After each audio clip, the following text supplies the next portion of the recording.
He isn't one of us. Marry that man and you are no longer my daughter. Don't call this house again. The line went dead before I could get a single word out. 9 years of silence for the crime of loving a man whose skin didn't match my mother's approval. 9 birthdays, 2 grandchildren she never held, 1 funeral I was never even told about.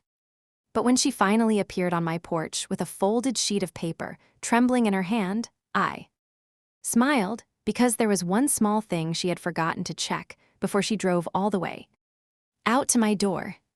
Let me tell you who I was before any of this, so you understand that I didn't start out sharp. I started out soft. My name is Claire, and I grew up in a narrow brick house on Delmer Street in a town small enough that everyone knew whose car was parked where. My father, Gerald, sold insurance and believed the world owed him more than it had delivered. My mother, Diane, kept the house immaculate, and her opinions immaculate too, polished, hard, and impossible to argue with. I had one sister, Rebecca, 4 years older, who learned early that the fastest way to be loved in our family was to agree with everything Mom said. I never learned that trick. I think that was my first mistake and my last salvation. The only warmth in that house came from my grandmother, Ruth. She lived 20 minutes away in a small clapboard house by Miller's Lake, and every summer of my childhood I spent there, snapping green beans on her porch and listening to her talk about people as if they were all worth understanding. The measure of a person, Claire, she used to say, is who they are when nobody with money is watching. I was 11 when she said that. I didn't understand it. I do now. God, I do now. I was the one who paid. That's the part nobody in my family ever said out loud, because saying it would mean admitting it. I got my first job at 15, bagging groceries at the Foodland on Route 9. By 19, I was working 2 jobs, mornings at a dental office answering phones, nights waiting tables at an Italian place called Vincenzo's, while taking accounting classes at the community college. And every month without fail, I gave money home. $500 a month for 4 straight years. Do the math with me, because I did it 1,000 times in the dark. That's $24,000. $24,000 from a girl who reused tea bags and walked to save bus fare. I paid Rebecca's tuition for 2 semesters when Dad said the money wasn't there. $6,000. I paid for a new furnace the winter the old one died, because my mother cried on the phone and said they'd freeze. $4,100 on a credit card I didn't finish paying off until I was 26. I never asked for it back. I want you to understand that. I gave it because I loved them, and because in that house, love was something you earned by usefulness, and I was terrified of what would happen if I ever stopped being useful. Now you understand the shape of the thing. I was the daughter who kept the lights on and got the least light in return. Then, when I was 24, I met David. He came into the accounting firm where I'd finally landed a real job after finishing my degree. I was doing books for small businesses by then, 24 years old and proud of a salary that let me stop waiting tables. David was a client, sort of. He'd built a small software company with 2 friends out of a rented office above a bakery, and their finances were a disaster of enthusiasm and receipts stuffed in shoeboxes. He was tall and quiet, and had a way of listening that made you feel like the most interesting person in the room. He was black. I mention it not because it mattered to me, but because it was the only thing that mattered to my mother. We fell in love the honest way, slowly, over spreadsheets and late coffees, and one rainy night when his car wouldn't start, and we sat in the office talking until 2 in the morning about our grandmothers of all things. His had raised him, mine had saved me. We recognized each other when he proposed a year later, on the porch of a rented cabin with a ring he'd saved 8 months to buy. I said yes before he finished the sentence. I told my mother on a Sunday. I can still hear the exact pitch of her voice going cold. She asked his name, she asked what he did, and then she asked the question that ended us. Claire. What is he? I told her he was a good man. She said, you know what I mean. And I did. I told her his father was from Georgia, and his mother taught third grade in Atlanta, and there was a silence on that phone so total I could hear my own heartbeat. Then came the words, "He isn't one of us. Marry that man and you are no longer my daughter. Don't call this house again," and the line went dead. I married David 11 months later in a courthouse with his mother, two of my co-workers, and my grandmother Ruth, who came in a taxi, 81 years old, wearing her good blue dress, and cried, and held David's face in both her hands and said, "Welcome to the family, son." What's left of it anyway? My mother did not come, my father did not come. Rebecca sent a single text the night before that said only, "You're making a mistake and embarrassing this family." I read it once and put my phone in a drawer. That was 9 years ago. I want to tell you about the 9 years, because the 9 years are the real story, not the money. Money is just the thing that finally made them knock. For the first 2 years, I grieved them like they were dead. I'd reach for the phone on Mother's Day and put it down. I'd see a woman, my mother's age, at the grocery store, and my whole chest would seize. David held me through all of it. He never once said, "I told you so," never once made my grief about himself, even though he was the reason they'd throw me out, and he knew it, and it cost him something to know it. "Your love for them isn't the problem," he told me once. "Their conditions are. You can love people who don't love you back. You just can't set yourself on fire to keep them warm anymore." I wrote that on an index card and kept it in my wallet. I still have it. We built a life, a small one at first. David's company clawed forward, then stalled, then almost died. There was a year, our third year of marriage, when we lived on my accounting salary alone, and he cried in the garage because he thought he'd failed us. I told him what my grandmother told me. The measure of a man is who he is when nobody with money is watching. He was extraordinary when nobody with money was watching. He got up every morning and tried again. Our daughter Maya was born when I was 27, our son Theo when I was 30. Maya has David's calm and my stubbornness, which is a dangerous combination I adore. Theo laughs like his great-grandmother did, this whole-body cackle that stops strangers in the street. My mother has never met them. She doesn't know Maya reads 2 years above her grade, or that Theo is afraid of the vacuum cleaner. 9 birthdays, 2 children, not 1 call. And then, 3 years ago, something happened that I did not learn about for 8 months. My grandmother Ruth died. I found out from a cousin, not from my mother, not from my father. From my cousin Denise, who messaged me the following spring, cautious and awkward, saying she'd assumed I knew that she was sorry, that the service had been small and lovely, and that Grandma had asked for me near the end. Asked for me and no one called. My mother had my number, it hadn't changed. She had 8 months of chances to pick up a phone and tell her daughter that the only person who ever loved her without conditions was gone, and she chose silence instead. I did not scream, "I want you to know that." I sat on my kitchen floor with my back against the dishwasher, and I made a sound I'd never made before, and David came in and sat on the floor with me and held me while our children slept upstairs. And somewhere in that long night, something in me went very, very quiet. Not cold, quiet. The way a room goes quiet when the last argument is over and only the truth is left. I understood then that these people were not confused, not misguided, not going to come around. They were exactly who they had shown me they were. My grandmother had told me how to see them, 20 years too early, and I had finally learned to see. That was the beginning of the woman who answered the door 3 years later. Because here is what I did after that night, and this is where the story turns. I called Denise back, not to grieve we'd done that, to ask a question. I asked her, gently, what had happened to Grandma Ruth's house. The little clapboard place on Miller's Lake, where I'd snapped green beans and learned to see people clearly. Denise went quiet on the phone in a way I recognized, the family quiet, the quiet of someone deciding how much to say. "Your mom and Rebecca handled the estate," she said finally. "I think they rent it out now. There's a family in it. Grandma left a will, but I never saw it. Diane took care of everything." Diane took care of everything, of course she did. My mother had taken care of everything my whole life. My money, my choices, my exile, and now my grandmother's house. And I found myself, at 31, standing in my kitchen with a strange calm settling over me. Thinking one clear thought.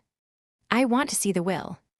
I want to introduce you to the person who made the next part possible, because I didn't do it alone. And any story where a woman does it entirely alone is a story that's lying to you. Her name is Nadia. She'd been my roommate for 1 year at the community college, a scholarship kid like me, sharp as A tack and twice as loud, and she'd gone on to become a paralegal and then, through night school and sheer refusal to quit, an estate attorney with her own small practice 2 towns over. We'd stayed close through everything.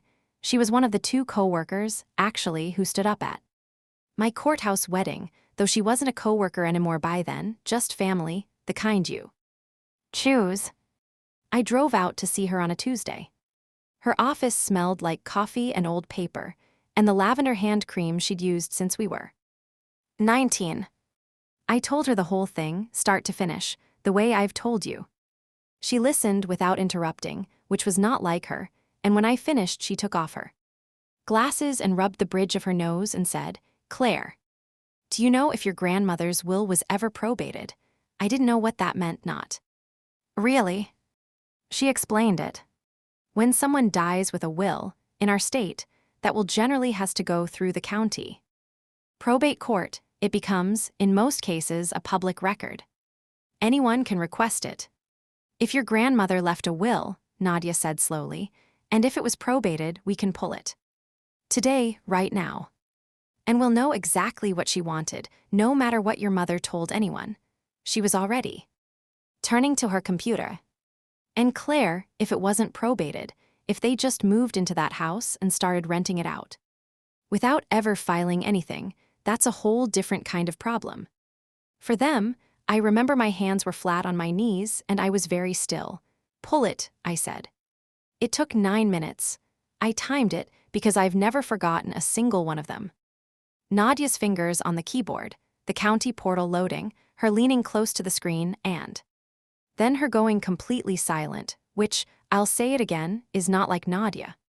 She turned the monitor toward me. The last will and testament of Ruth Aliner Hollies. Filed with the county 3 years earlier, right after her death. My mother had probated it. She'd had to. You can't sell or officially handle real estate without it. And there, in the plain language of a document my grandmother had signed when she was 79. Years old and entirely of sound mind, in front of 2 witnesses and a notary, was the truth. To my son-in-law Gerald and my daughter Diane, my sincere hope that they find peace. To my granddaughter Rebecca, $10,000, and then this. To my granddaughter Claire, who has more of my heart than she ever knew, I leave my house and all. The land at 14 Millers Lake Road, along with the remainder of my savings, being approximately $41,000, in the hope that she will always have a place that is hers and family. That is chosen. I read it 4 times. The house was mine, had been mine legally for 3 years. The $41,000 was mine. My grandmother, the one warm hand in that whole cold family, had reached out from the end of her life to give me a place that was mine and family that was chosen, and my mother had read those words. My mother had stood in front of a notary and probated a will that named me on nearly every line. And had said nothing to me. Had rented my house to strangers. Had, according to what Nadia pulled next, been collecting $1,400 a month in rent. On a property that belonged to the daughter she disowned. $1,400 a month for 36 months. $50,400 in rent on my house, plus the $41,000 in savings. That had simply vanished into my mother's accounts. $91,000, on top of the $24,000 I'd given them as a girl, on top of the furnace, on top of Rebecca's tuition. I sat in Nadia's lavender-smelling office and I did not cry. I laughed. One short, astonished breath of a laugh, because the woman who had told me I wasn't one of them had spent 3 years quietly living off the inheritance of the grandmother who'd loved me best. "What do you want to do?" Nadia asked. Her voice was careful, she knew me. She knew that the loud, obvious thing, a lawsuit, a scene, a reckoning, was not usually my way. "Nothing," I said. Yet, she looked at me for a long moment, and then she smiled, slow, the smile of a woman who'd known me for 15 years. "Yet," she repeated, "okay. Then let's make sure that, when you do decide, you're standing on solid ground and they're standing on nothing," so we prepared. Quietly. This is the part where I want you to feel the strategy building, because it built slowly and it built right. Over the following months, Nadia helped me do 3 things, and I did them without a single member of my family ever knowing I was awake. First, we got certified copies of the will and the probate record, the official documents, stamped and sealed, that proved the house at Miller's Lake was legally mine and had been for 3 years. Not a photograph, not a printout. The real, court-certified thing, in a folder I kept in a fireproof box in our closet. Second, Nadia pulled the rental history. It turned out my mother had listed the property with a small local management company, which meant there were records, a lease, payment histories, the tenants' names, a paper trail of every dollar of rent my mother had collected on a house that wasn't hers to rent. Nadia sent a quiet, formal letter to the management company on her firm's letterhead, notifying them that the legal owner of record was me and requesting a full accounting. She did not tell my mother. There was no reason to yet. Third, and this is the one that mattered most, the one I did for me and not for them, I sat down with Nadia and we drew up a plan for what I would do with the house once it was fully, formally, undeniably back in my hands. I didn't want the rent money, not really. What I'd wanted since I was 11 years old snapping beans on that porch, was the porch.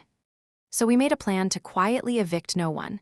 The family renting it were good tenants, a young couple with a baby, and instead to purchase the house outright into a trust, buying out any murky claim, clearing the title completely, so that no one, ever again, could take from me the one place my grandmother meant for me to have.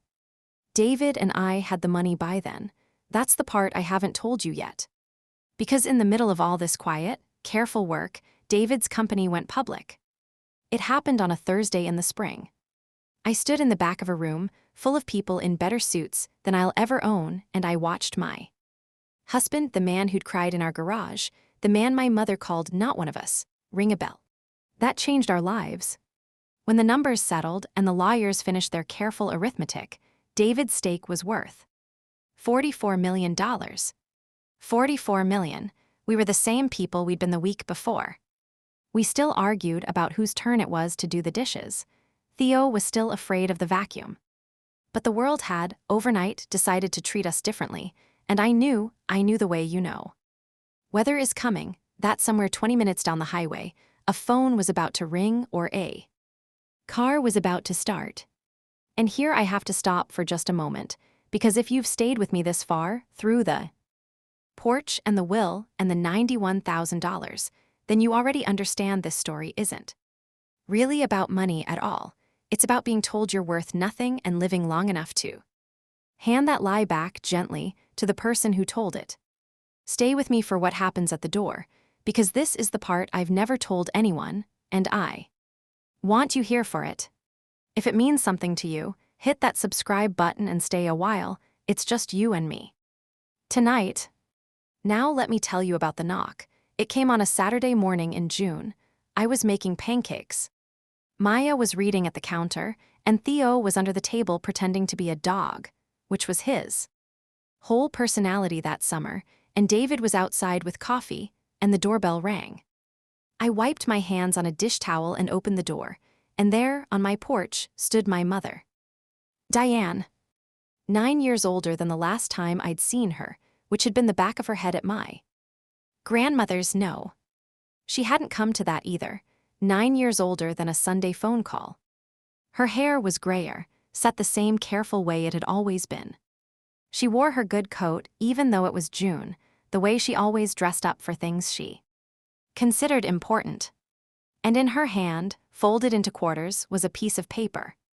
Behind her, in the driveway, sat my father in the passenger seat of a car I didn't recognize, not getting out, staring straight ahead. And behind her on the porch step stood Rebecca, my sister, 37 now, holding her purse with both hands like a shield. "Claire," my mother said. And then, because she could not help herself, because it was the truest thing in her, she looked past me into the house, at the good furniture, the bright kitchen, the life, and I watched her do the arithmetic. I watched her add it up. "May we come in?" 9 years of silence, and the first word was "may we come in," not "I'm sorry." Not "I've missed you," not "are these my grandchildren." "May we come in" to the house that money built. I looked at her for a long moment, then I stepped back and I said, "You can come in. But the children are here, and if you say one unkind word in front of them, you will be back on this porch before you finish the sentence." Her jaw tightened. She wasn't used to being given terms, but she nodded and they came in. I sent Maya and Theo upstairs with a plate of pancakes and the promise of a movie, and I brought my mother and my sister into the living room, and I did not offer coffee. My father never came in from the car. We sat. My mother arranged herself on the edge of the sofa, and Rebecca perched beside her, and I took the chair across from them, and for a moment nobody spoke. Then my mother unfolded the paper. "I'm not going to pretend things haven't been difficult between us," she began, in the voice she used for church committees, the reasonable voice, the voice that had talked me out of my own money 100 times. "But family is family, Claire. Whatever happened, we're still your parents. Your father's business hasn't been well. The insurance world isn't what it was. We've had some setbacks," she smoothed the paper on her knee, "and now, well, we hear David has done very well for himself. That's wonderful, truly. And it seems only right that, as family, we should." She looked down at the list. My mother had made a list. She had sat at her kitchen table, the same table where I'd handed over $500 a month as a teenager, and she had written down, in numbered points, what she felt her exiled daughters' husbands $44 million owed her. "That we should discuss some support," she finished. "There are some things we need. I've written them down so we can be clear," and she began to read. 1. The mortgage on the Delmer Street house, refinanced badly during Dad's setbacks, $218,000, paid off. 2. Rebecca's credit card debt, $31,000 cleared, because she's had a hard time too, and it isn't fair for one sister to have everything. 3. A monthly amount, reasonable, to help with their retirement, since Dad's business had let them down. She suggested $4,000 a month. 4. And here her voice softened into something almost tender, which was worse than everything else. A family reconciliation, a chance to put the past behind us, a dinner, photographs, so people can see we're a family again, so people can see. Not so we can be, so people can see. I let her finish. I let her read every single item on that list, while I sat perfectly still with my hands folded, and I want you to understand why I let her finish. Because for the first time in my entire life, I was not afraid of her. I was not the 15-year-old bagging groceries, or the 19-year-old handing over her bus fare, or the 24-year-old on the phone being told she was no longer a daughter. I was 34 years old, and I knew something she didn't know, and the knowing had made me calm, in a way that nothing else ever had. When she finished, she folded the list again and looked up at me, and she actually smiled. "We can start with whatever's easiest for you," she said. I let the silence sit for a moment. Then I said, "Can I ask you something first, Mom?" She nodded, generous now, magnanimous. "How was Grandma's funeral?" The room changed. I watched it change. Rebecca's hands tightened on her purse. My mother's smile stayed on her face a half-second too long, the way a smile does when the person wearing it is deciding whether to keep lying. "It was lovely," she said carefully. "Small, she wouldn't have wanted a fuss." "Was it?" I said. "I wouldn't know. Nobody told me she died. I found out 8 months later from Denise." "Claire, she asked for me," I said. My voice did not rise. That was the thing I'd learned, the thing my grandmother knew: you don't have to raise your voice when you're holding the truth. At the end, she asked for me, and you had my number, and you decided I didn't need to know that the only person in that family who ever loved me without a condition attached was dying 20 minutes from my house. I let that sit. But that's not even the part I want to talk about. Because grief is one thing, and I've made my peace with what you are. What I want to talk about is the will, and there it was. I watched it land. I watched my mother's face do the thing I'd waited 3 years to see, the flicker, the recalculation, the first cold touch of understanding that the daughter she'd underestimated her entire life might have been paying attention after all. I don't know what you mean, she said, but her voice had changed. The church committee voice was gone. I stood up. I walked to the hall closet, and I came back with the folder, the certified copy, stamped and sealed by the county, that had been sitting in a fireproof box in my closet for 2.5 years, waiting for exactly this Saturday. I set it on the coffee table between us. I did not slide it toward her. I made her look at it where it lay. The last will and testament of Ruth Aliner Hollies, I said. Probated by you in the county court 3 years ago.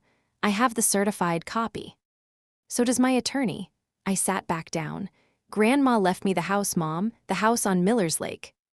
All the land, and $41,000 in savings. She left it to me by name, in writing, in front of a notary 3 years ago. And you read that will, you had to probate it. You stood in a courtroom and swore to a document that gave your disowned daughter a house, and then you drove home and you rented my house to strangers, and you kept every dollar. Rebecca made a small sound. My mother said nothing. $1,400 a month. I went on, gently, because gentle was so much heavier than shouting. For 36 months. $50,400 in rent, on a house that has legally belonged to me since Grandma died. Plus the $41,000 in savings she left me. That's $91,000, Mom. From the woman who told me I wasn't one of you, I tilted my head. You want me to pay off $218,000 in mortgage, and $31,000 in Rebecca's cards, and give you $4,000 a month. But you never mentioned the $91,000 you've already taken from me. Was that going to come up? Was it on the list? For the first time in my whole life, my mother had nothing to say. Rebecca broke first. I'd known she would. She was always the one who cracked, the one who'd learned to survive by reading the room and switching sides. Her eyes filled and she said, Mom, you told me, you said Grandma left the house to you, you said. Claire was cut out, you said, and my mother snapped, Rebecca, be quiet, in a voice like a door slamming, and there it was, the whole ugly machinery of that family exposed in a single exchange. Rebecca hadn't known, or hadn't let herself know. My mother had lied to her own children to keep a house that belonged to none of them. I didn't cut you out of anything, I said to Rebecca, and I meant it kindly. Grandma left you $10,000. It's in the will, in your name. Did you ever get it? Rebecca looked at our mother, and our mother looked at the floor, and I had my answer. My mother recovered the way she always recovered, by attacking. She stood up, and the good coat swung, and the reasonable voice came back sharpened into something older and truer. So this is who you are now, she said. You marry that man, you come into money, and the first thing you do is drag your own mother through the mud over a house. Over a dead woman's house, my mother's house. I raised you, Claire. 25 years I raised you, I fed you. You raised me for money, I said, quietly, and the quiet stopped her. I gave you $24,000 before I was old enough to rent a car. I paid for your furnace, I paid Rebecca's tuition. I was 15 the first time I handed you money, and you took it every month, and the day I finally wanted something for myself, one man, one life, one choice that wasn't about you, you told me I was no longer your daughter. So don't tell me you raised me, you collected me, there's a difference. Grandma knew the difference. That's why she left the house to me. The room was very quiet. Upstairs, faintly, I could hear the movie playing, my children safe and laughing, oblivious.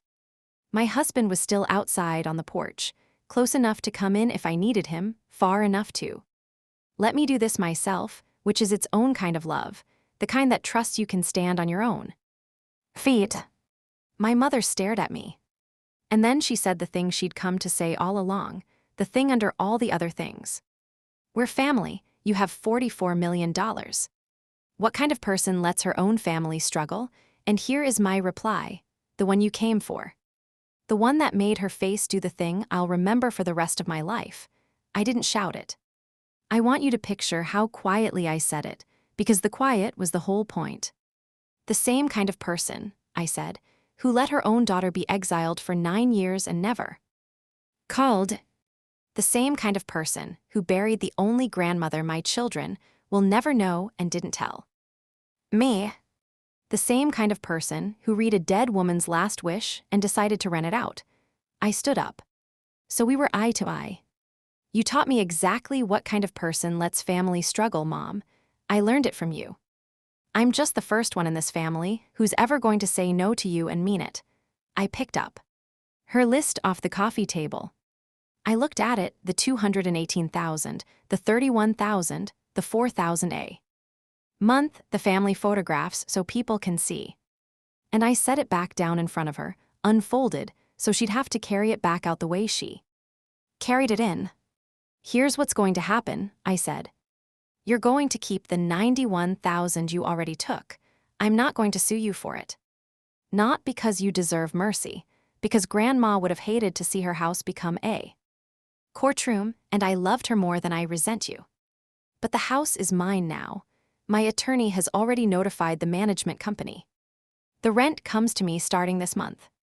The tenants stay, they're good people, they have a baby, and unlike this family, I don't punish people for existing. And you will never rent, sell, or set foot on that property again. I walked to the door and opened it. June came in, warm and bright. You don't get the money, I said. You don't get the reconciliation dinner. You don't get the photographs. And you don't get my children, not today, not until you've spent a fraction of the year's earning. Them that I spent earning nothing from you. If that ever happens, I'll know, because you'll show up with an apology instead of a list. You've never once done that, but the door's not locked. It's just not open on your terms anymore. It's open on mine. My mother stood in my doorway, the June light on her gray hair, the unfolded list in her hand, and for one moment, one single moment, I saw something move behind her eyes that might have been the beginning of understanding. Or maybe I imagined it. She'd underestimated me for 34 years, and I think even then, at the very end, part of her was still doing the math, still trying to figure out how the useful, silent, soft daughter had become the woman standing calmly in a doorway she couldn't argue her way through. Rebecca stopped in front of me on her way out. She was crying, really crying, and she whispered, I didn't know, Claire. I swear I didn't know about the will, and I believed her mostly. I put my hand on her arm, the first time I'd touched my sister in 9 years, and I said, the 10,000 is still legally yours. Call me not Mom, and I'll help you get it, just you. Not her, she nodded, and something passed between us that wasn't forgiveness yet but might someday become its cousin. They drove away. My father never once got out of the car.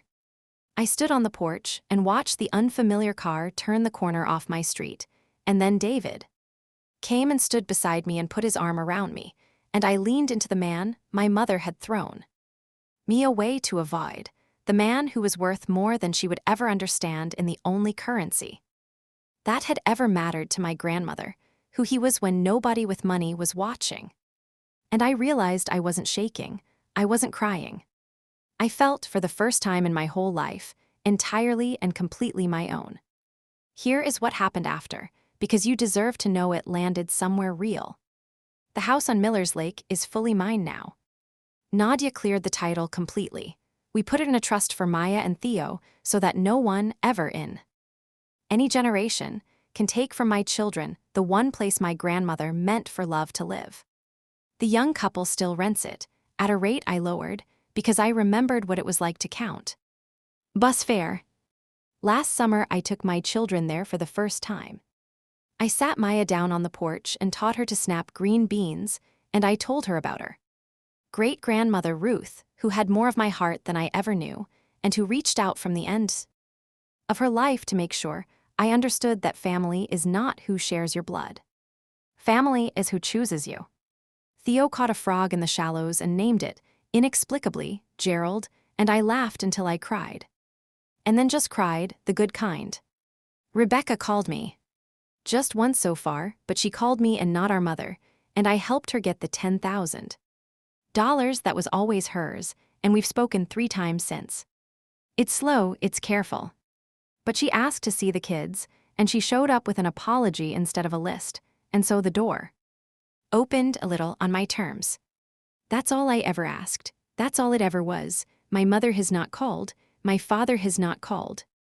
And I've made my peace with the fact that they may never show up the way Rebecca did, because a list is easier to carry than an apology, and some people would rather lose you than admit they were wrong. About you. I don't hate them.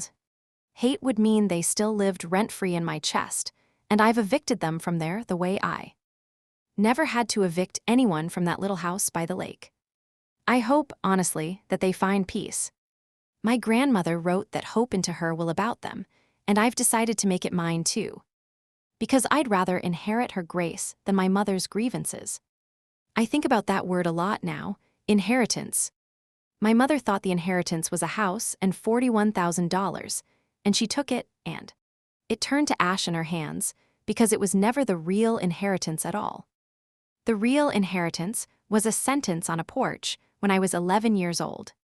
The measure of a person is who they are when nobody with money is watching. My grandmother gave me that, and no will could deed it and no lie could rent it out, and I've spent 9 years learning to live up to it. I married a good man. I raised 2 children who laugh with their whole bodies. And when the woman who threw me away finally stood at my door with her hand out, I didn't scream and I didn't beg, and I didn't burn myself down to keep her warm. I just told the truth, quietly, and let her carry her list back to the car. I wasn't a special person. I was a girl who bagged groceries and reused tea bags and gave away her bus fare because she thought that was how you earned love. But I was paying attention the whole time, and when my moment came, I was ready for it. So that's my story, my friend, the whole of it, the porch and the will and the $91,000 and the quiet at the door. If you've stayed with me all this way, I hope you take one thing from it, and it's this: you can love people who never learned how to love you back, and you can still, gently, stop paying for the privilege. Saying no to the people who raised you is not cruelty. Sometimes it's the first honest thing you ever say to them, and you're allowed. Whatever it cost you to become who you are, you're allowed to keep it. I always wonder who's out there in the dark with me when I tell these stories. So tell me, where in the world did my voice find you tonight? Drop your city or your country in the comments, and tell me what time it is where you are, whether it's a quiet morning with coffee or the middle of a long, sleepless night. I read them, and it means more than you know to picture you there. And if this story sat down beside you and made you feel a little less invisible, stay with me. Subscribe and come back, because I've got more of these, and I'd like to keep meeting you here. Take care of yourself out there. You're worth more than anyone ever charged you for.